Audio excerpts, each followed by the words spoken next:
Shri Sai Satcharitra Chapter 10, Sai Baba's Mode of Life, His Sleeping Plank, His Stay in Shirdi, His Teachings, His Humility, Nanavali, the Easiest Path. Remember him, Sai Baba, always with love, for he was ever engrossed in doing good to all, and always abided in his self. To remember him only is to solve the riddle of the life and death. This is the best and the easiest of the sadhanas, as it involves no expenditure. A little exertion here brings great rewards. So, as long as our senses are sound, we should minute by minute practice this sadhana. All other gods are illusory. Guru is the only God. If we believe in Sadguru's holy feet, he can change our fortune for better.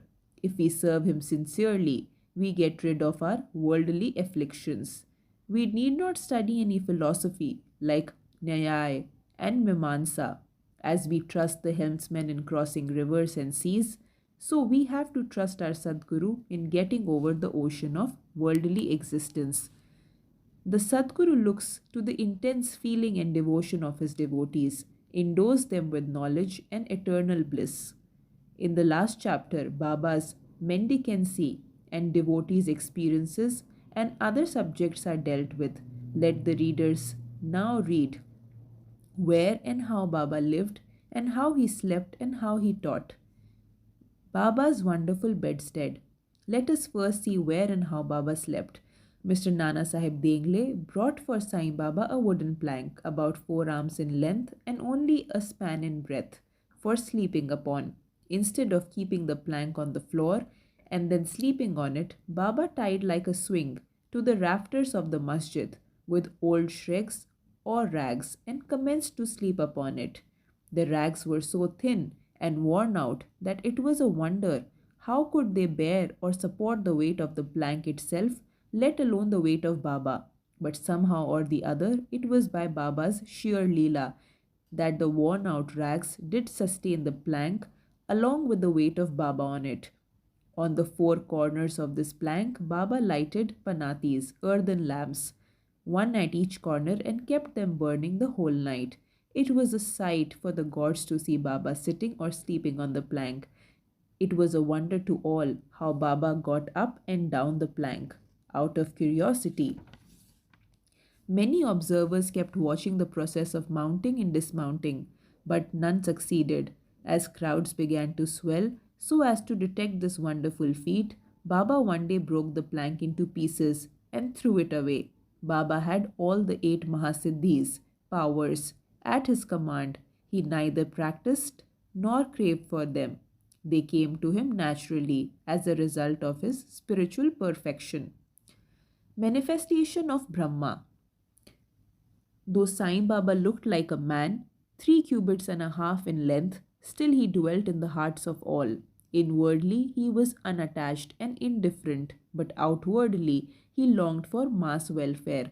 Though inwardly an abode of peace, he looked outwardly restless. Inwardly he had a state of Brahma. Outwardly he seemed engrossed in the world.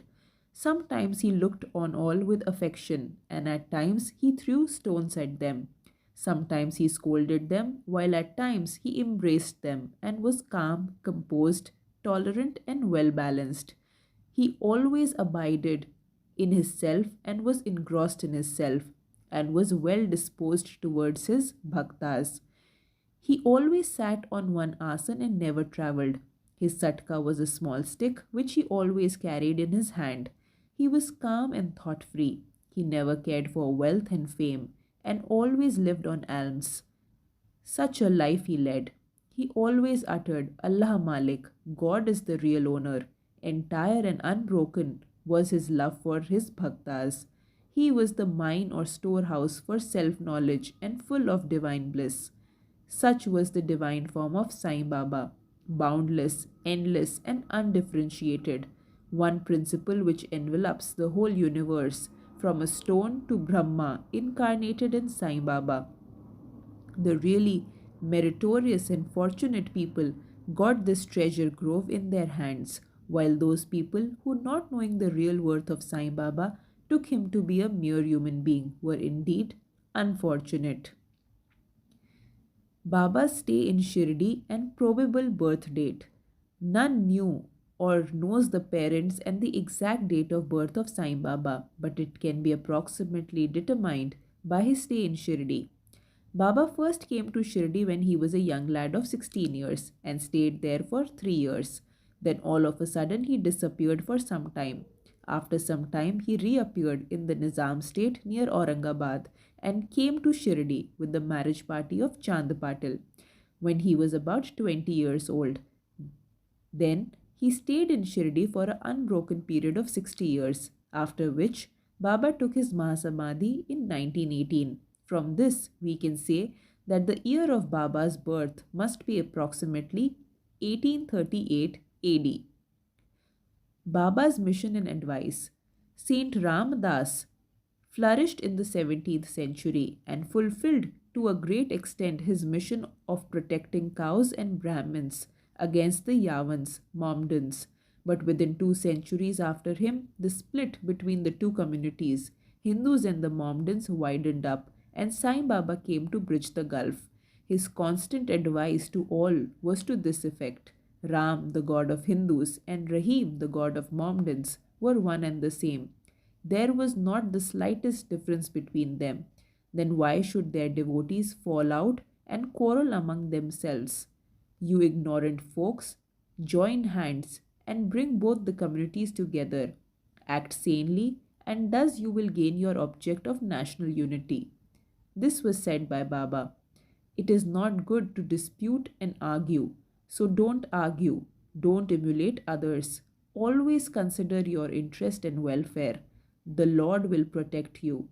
Yoga, sacrifice, penance, and knowledge are the means to attain God. If you do not succeed in this by any of these means, in vain is in your birth. If anyone does any evil unto you, do not retaliate. If you can do anything, do some good unto others. This, in short, was Sai Baba's advice to all, and this will stand us in good stead, both in material and in spiritual matters. Sai Baba as Sadguru. There are many so-called gurus who go about from house to house with cymbals and veena in their hands and make a show of their spirituality. They blow mantras into the ears of disciples and extract money from them. They profess to teach pity and religion to their disciples, but are themselves impious and irreligious. Sai Baba never thought of making the least show of his worth. He had no body consciousness, but he had great love for his disciples. There are two kinds of gurus. First, niyat, appointed or fixed. Second, aniyat, unappointed or general.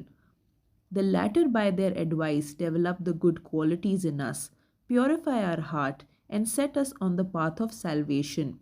But the contact with the former dispels our sense of dualities, sense of difference, and establishes us in unity, making us realize, Thou art that.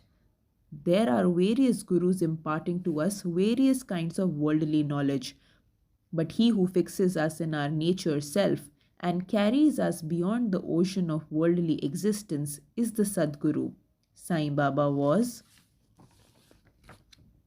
such a Sadguru. His greatness is indescribable.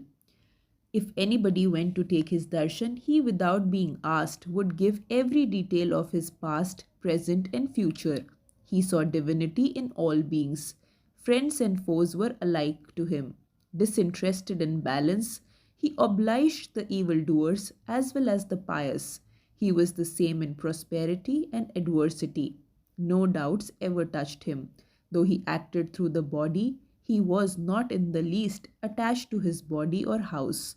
Those he looked like embodied, he was really unembodied, free from the gross existence. Blessed are the people of Shirdi who worshipped Sai as their god while eating, drinking, working in their backyards and fields, and doing various household works. They always remembered Sai and sang his glory. They knew no other god except Sai. What to speak of the sweetness of the love of the women of Shirdi? They were quite ignorant, but their pure love inspired them to compose poems or songs in their simple rustic language. Letters of learning they had none. Still, one can discern real poetry in their simple songs. It is not intelligence but love that inspires real poetry as such. Real poetry is the manifestation of true love, and this can be seen and appreciated by intelligent listeners.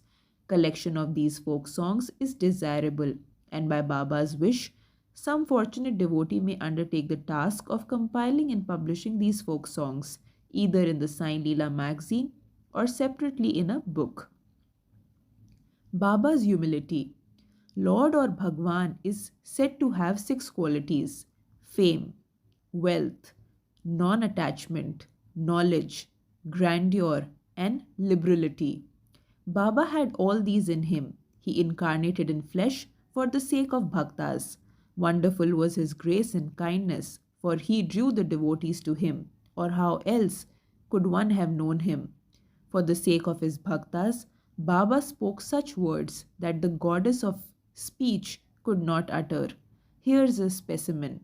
Baba spoke very humbly as follows: Slave of slaves, I am your debtor. I am satisfied at your darshan. It is a great favor that I saw your feet. I am an insect in your excreta. I consider myself blessed thereby. What humility is this? Though outwardly Baba seemed to enjoy sense objects, he had not the least flavor in them, nor even the consciousness of enjoying them. Though he ate, he had no taste, and though he saw, he was never interested in what he saw. Regarding passion, he was a perfect celibate as Hanuman. He was not attached to anything. He was pure consciousness, the resting place of desire, anger, envy, and other feelings. In short, he was disinterested, free, and perfect.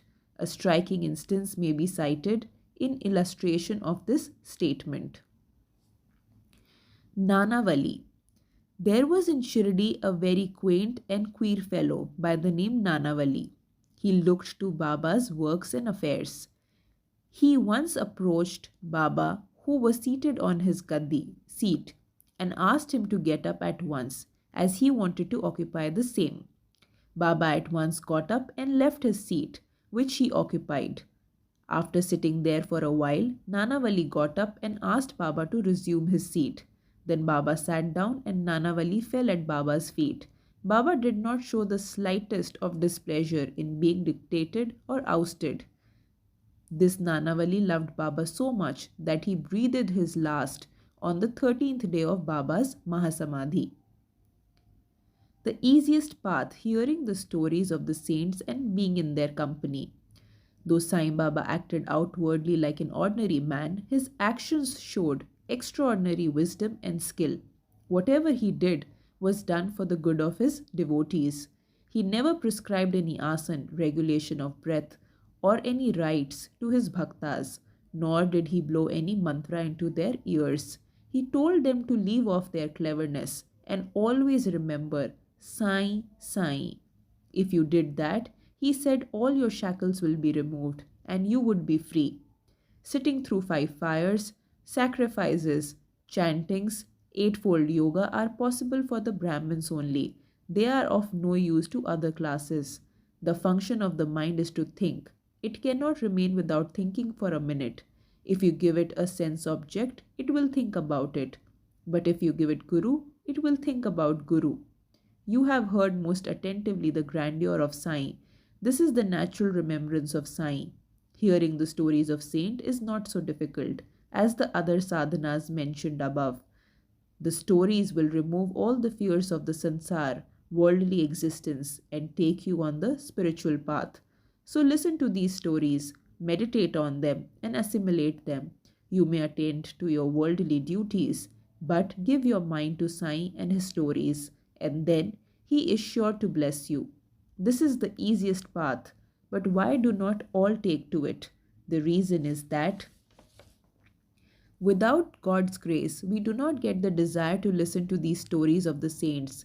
With God's grace, everything is smooth and easy.